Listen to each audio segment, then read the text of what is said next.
अस्सलामुअलैकुम। बोल न्यूज़ के साथ मैं हूं अफशीन कुरैशी। इस वक्त आपको अपडेट करें, हुकूमत और जमात इस्लामी के दरमियान मुज़ाकरात का एक और दौर हुकूमती टीम ने ड्राफ्ट जमात इस्लामी के सामने पेश कर दिया।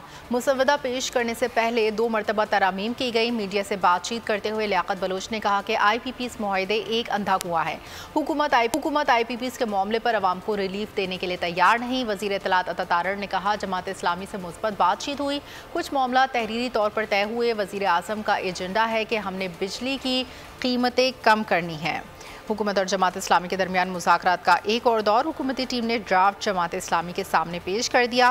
मुसवदा पेश करने से पहले 2 मरतबा तरमीम की गई। मीडिया से बातचीत करते हुए लियाकत बलोच ने कहा, IPPs मुआहदा एक अंधा कुआं है। हुकूमत IPPs के मामले पर अवाम को रिलीफ देने के लिए तैयार नहीं। वज़ीर इत्तलात अता तारड़ ने कहा, जमात इस्लामी से मुस्बत बातचीत हुई, कुछ मामला तहरीरी तौर पर तय हुए। वज़ीर आज़म का एजेंडा है कि हमने बिजली की कीमतें कम करनी है।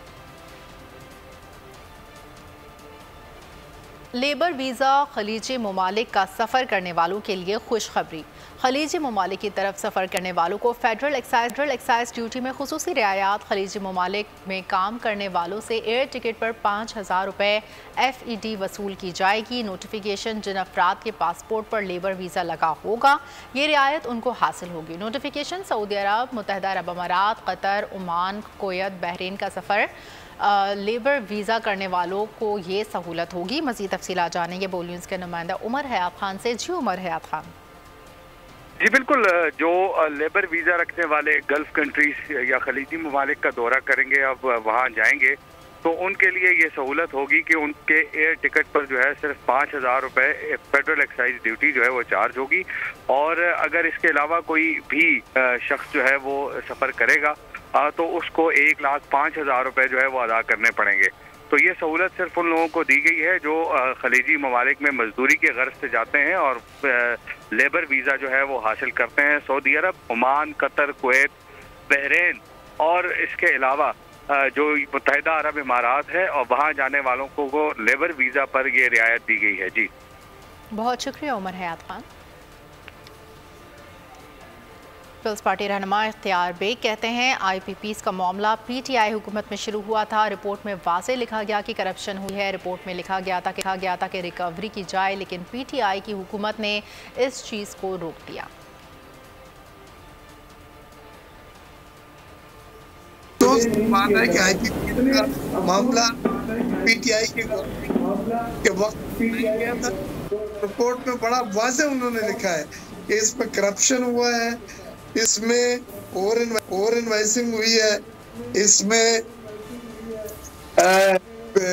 जो कैपेसिटी चार्जेस दिए गए हैं ऐसे यूनिट्स को जो बंद थे, जिनकी एफिशिएंसी 17% और 15% है, और उन्होंने रिकमेंड किया था कि जी इसको रिकवर किया जाए, लेकिन PTI की हुकूमत ने इस चीज को रोक दिया। 90 मिलियन पाउंड रेफरेंस नतीजा खेज मरहले में दाखिल। एहतसाब अदालत के जज नासिर जावेद रान ने समाअत की। बानी PTI अहलिया को अडियाला जेल से अदालत पेश किया गया। बुशरा बीबी ने बरियत की दरख्वास्त दायर कर दी। समाअत के दौरान बानी PTI के वकील ने नैब तफ्तीशी ऑफिसर पर जुज़वी जराह की। नैब ने बकिया 14 गवाहान गैर ज़रूरी जान कर तर्क कर दिए। वकला सफाई की जानिब से 14 गवाहान को तलबी के समन जारी करने की दरख्वास्त गैर मौसर हो गई।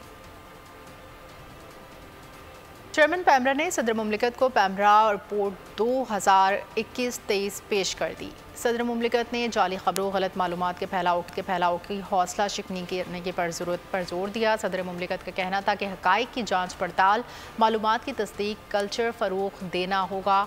मीडिया मुआशरे में रवादारी, इत्तेहाद और अखलाक़ी इक़दार के फ़रोग़ में किरदार अदा करे। मीडिया सहाफ़त के आला तरीन मयार को बरकरार रखे। जदीद मवासलाती टेक्नोलॉजी की वजह से नए चैलेंजेस दरपेश हैं। मीडिया रायआमा की तश्कील में ज़िम्मेदाराना और तामीरी किरदार अदा करे। गलत मालूमात, प्रोपेगेंडे के हवाले से ज़ाब्ते अखलाक पर अमल होना चाहिए। चेयरमैन पैमरा ने सदर मुमलिकत को मीडिया मंजरनामे की रेगुलेशन और तरक्की में पैमरा के किरदार और कारकर्दगी के हवाले से आगाह किया। पाकिस्तान स्टॉक मार्केट में बेहतरी आई है, लेकिन इसको समझने की ज़रूरत है। हमारी मार्केट पिछले कुछ अरसे से मंदी का शिकार नजर आ रही है। Corporate investment banking expert Mohammad Ali Gulfaraz की बोल व्यापार में बातचीत। कहा, जब हमारी मार्केट बढ़ी तो इसमें बैरूनी सरमायाकारों का हिस्सा ना होने के बराबर था। जो है इसने सेकेंड हाफ ऑफ 23 से अब तक काफ़ी स्ट्रॉन्ग परफॉर्मेंस दी है और ख़ास तौर पे 23 का जो साल था उसमें बड़ी रोबस्ट परफॉर्मेंस आई है। लेकिन इस पूरे कॉन्टेक्स्ट को भी समझने की ज़रूरत है, क्योंकि ऑल्दो आपकी 23 में 55% के करीब जो है स्टॉक मार्केट ने गेन किया है 23 में, तो लेकिन अगर आप इसको मज़ीद जाके एनालाइज करें तो आप ये देखेंगे कि हमारी मार्केट जो है वो बड़े अरसे से बहुत अंडर वैल्यूड थी और इस सब्सटैंशियल अपवर्ड करेक्शन के बावजूद अभी भी मार्केट जो है हमारी मेरे ख्याल में अंडर वैल्यूड है। देखिए पिछले साल जब हमारी स्टॉक मार्केट ने काफ़ी सब्सटैंशियल ग्रोथ की है, ये 54-55% की, तो फॉरेन इन्वेस्टर्स का कंट्रीब्यूशन इसमें ना होने के बराबर था। वज़ीर आला पंजाब मरीम नवाज शरीफ की हिदायत पर CM Maryam Nawaz free wifi का लाहौर और कसूर के बाद अब ननकाना साहब में भी आगाज़। डिप्टी कमिश्नर ने बताया पहले फ़ेज़ में 5 मुकामात पर सेफ सिटी फ्री वाईफाई को फंक्शनल कर दिया। पहले मरहले में फ्री वाईफाई मस्जिद चौक, तहसील मोड़ चौक, कचहरी फाटक और दीगर मुकामात पर दिया जा रहा है। ननकाना साहब में 25,000 से ज़ायद शहरी फ्री वाईफाई की सहूलत से इस्तिफ़ादा हासिल कर सकेंगे। ख़वातीन और तालबात भी CM Maryam Nawaz free wifi service से हंगामी सूरत हाल में मदद हासिल कर सकती हैं। वज़ीर आज़म शहबाज शरीफ की अवाम में मकबूलियत, 65% पाकिस्तानियों में मशहूर आसिफ जरदारी को 39%, चीफ जस्टिस को नाम से सिर्फ 13% जानते हैं। तफसील इस रिपोर्ट में। पाकिस्तान का वज़ीर आज़म कौन? पता नहीं यार मेरा। सदारत पर कौन बैठा है? क्या पता कौन है सदर? इंसाफ का तराजू किसने थामा हुआ है? नहीं, इसका नहीं मालूम कौन है कौन नहीं। पाकिस्तानियों की अक्सरियत मुल्क के सदर, वज़ीर आज़म और चीफ जस्टिस के नाम से भी वाकिफ नहीं। सदर का क्या पता, सदर कौन है हमें पता ही नहीं। मुल्क के वज़ीर आज़म जरदारी, साथ में चीफ जस्टिस का नाम मुझे मालूम ही नहीं क्या है। सर्वे रिपोर्ट के मुताबिक सदर ममलिकत आसिफ अली जरदारी को नाम से 39% पाकिस्तानी जानते हैं। 10 में से 6 पाकिस्तानियों ने सदर का नाम दुरुस्त बताया। आसिफ अली जरदारी, आसिफ अली जरदारी साहब, आसिफ अली जरदारी। 30% लोग सदर को नाम से नहीं जानते, 30% ने नाम गलत बताया। डॉक्टर अब्दुल कदीर खान है और सदर पाकिस्तान का नाम है जी आरफ अलवी। वज़ीर आज़म शहबाज शरीफ अवाम में सबसे ज्यादा मकबूल निकले। पाकिस्तानी आबादी का 65% हिस्सा नाम से जानता है। मुल्क के वज़ीर आज़म का शहबाज शरीफ है। मुल्क के वज़ीर आज़म शहबाज शरीफ। सवाल के जवाब में 20% ने गलत नाम और 14% नाम नहीं जानते। वज़ीर आज़म का यार वज़ीर साईं कायम अली शाह। पाकिस्तान में 44% पाकिस्तानी जानते ही नहीं। अदल का तराजू किसके हाथ में है? चीफ जज के नाम नहीं पता, बका हमारा उससे कोई काम ही नहीं है। तो चीफ जस्टिस का नया आया है, पहले तो इफ्तिखार चौधरी था, हमें याद था, इसका हमें याद नहीं है सर नाम। 42% आबादी चीफ जस्टिस ऑफ पाकिस्तान को नाम से नहीं जानती। सिर्फ 13% लोगों ने चीफ जस्टिस का नाम दुरुस्त बताया। बांग्लादेश की साबिक वज़ीर आज़म शेख हसीना वाजिद बरतानिया और अमरीका के इनकार के बाद अरब ममालिक में सियासी पनाह की तलाश में है। मफरूर हसीना वाजिद को फ़िलहाल भारत ने पनाह दे रखी और वो वक्त नई दिल्ली में नामालूम मुकाम पर मौजूद हैं। बांग्लादेशी मीडिया की रिपोर्ट्स के मुताबिक हसीना वाजिद अब मुत्तहिदा अरब अमारात, सऊदी अरब और फिनलैंड में सियासी पनाह लेने पर गौर कर रहे हैं। कठपुतली वज़ीर आज़म हसीना वाजिद के भारत फरार होने के बाद बांग्लादेशी अवाम ने अपना फैसला सुना दिया। अवामी सर्वे में सवाल किया गया कि भारत और पाकिस्तान में किसी मुल्क जाना पड़ा तो वो कौन सा मुल्क होगा। 90% अवाम ने पाकिस्तान का चुनाव किया। तफसीलात इस रिपोर्ट में। पाकिस्तान और बांग्लादेश भले ही अलग हुए, लेकिन दोनों के दिल आज भी साथ ही धड़कते हैं। खुशी हो या गम, पाकिस्तान ने हमेशा बांग्लादेश का साथ दिया, जबकि मफाद परस्त भारत ने आवाम को इस्तेमाल किया। बांग्लादेशी नौजवान पाकिस्तानियों के साथ जाने को बेताब हैं। कहते हैं भारत में मुसलमान महफूज नहीं। पाकिस्तान ज्यादा अच्छा है या इंडिया ज्यादा अच्छा है? पाकिस्तान ज्यादा अच्छा है। कहते हैं भारत से बेहतर पाकिस्तान है। हाल ही में मोदी सरकार और कठपुतली वज़ीर आज़म हसीना वाजिद का गठजोड़ बेनकाब होने के बाद बांग्लादेशी आवाम में गम गुस्सा पाया जाता है। कहते हैं बांग्लादेशी जरूर हैं, लेकिन दिल पाकिस्तानी है। भारत को ये अंदाज़ा ही नहीं था कि शेख हसीना की आमराना हुकूमत से अवामी नफरत इस हद तक पहुँच जाएगी कि वो इक़्तिदार से फ़रार होकर इसके गले की खट्टी बन जाएगी। ये इंडिया के लिए वैसा ही धचका है जैसा उसे अफ़गानिस्तान में भारी सरमायाकारी के बाद अमेरिका के जाने पर मिला था। खित्ते में अमन का दुश्मन भारत, हर साल पाकिस्तान और अफगानिस्तान के बाद बांग्लादेश की बदअमनी के पीछे भी भारत।